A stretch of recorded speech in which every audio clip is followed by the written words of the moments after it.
Hallo und herzlich willkommen zu diesem kurzen Video, in dem ich euch einmal kurz meine Erfahrung zu Android Auto Wireless mitgeben wollte. Es ist bei mir so, wie ich das letzte Video gemacht habe zu Android Auto, in dem ich es euch vorgestellt habe, Android Auto Wireless, hatte ich noch ein Samsung Galaxy S9 Plus, mit dem alles super funktioniert hat.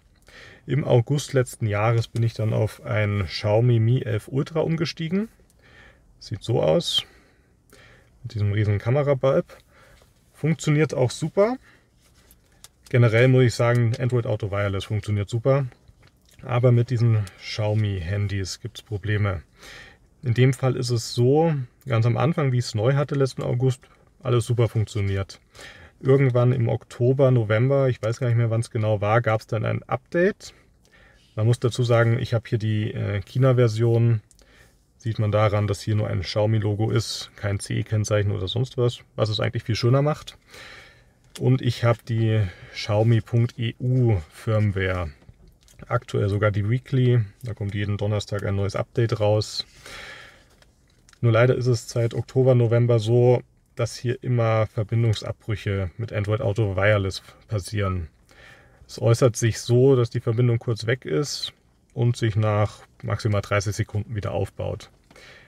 Ist ärgerlich, aber man gewöhnt sich irgendwie dran. Wobei ich schon überlegt habe, wieder auf die alte Firmware zurückzugehen.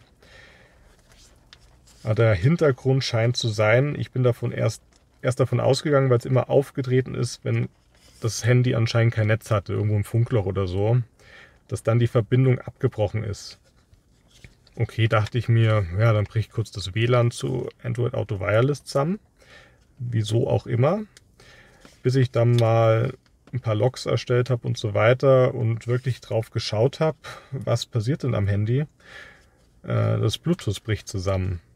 Also irgendwas in der Xiaomi Firmware erzeugt den Fehler, dass es abbricht, die Bluetooth-Verbindung, aber sofort wieder neu aufgebaut wird.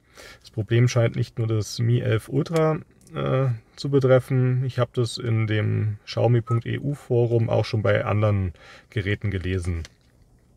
Von daher, das ist jetzt wirklich ein Xiaomi-Problem, auch nicht ein Xiaomi.eu-Problem.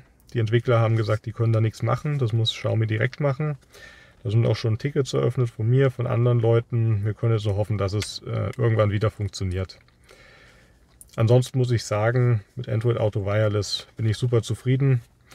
Ich kann es euch mal kurz zeigen. Ich habe hier unten ja auch mein USB-Hub mit USB-Stick und hier Android Auto Wireless und es funktioniert ohne Probleme. Inzwischen ja auch, wie im letzten Update-Video vom Kia Connect-System, funktioniert es im Fullscreen-Modus. Von daher lässt es sich sogar jetzt noch optimaler nutzen.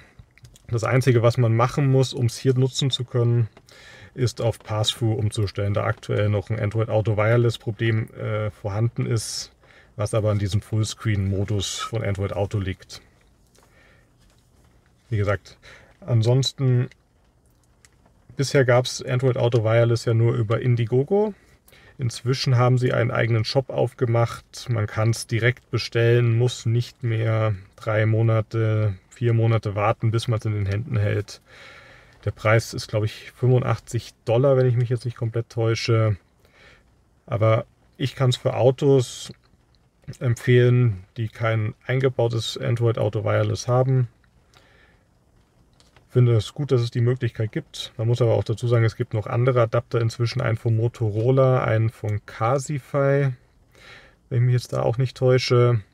Die sollen auch gut sein. Ich habe jetzt natürlich die Erfahrung mit dem hier gemacht, der super funktioniert. Es gibt immer Updates auch. Die App wurde auch mal geupdatet, bringt viele neue Funktionen mit und eben Fixes, damit Probleme behoben werden. Von daher, ich habe den Kauf nicht bereut. Wenn das Problem mit meinem Xiaomi-Handy jetzt nicht wäre, wäre es perfekt. Aber man muss halt jetzt einfach hoffen, dass man nicht immer durch Funklöcher fährt.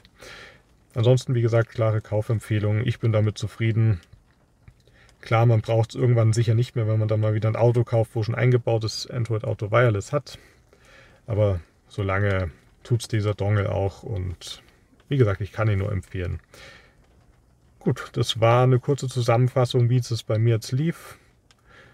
Und danke euch fürs Zuschauen und dann bis zum nächsten Video.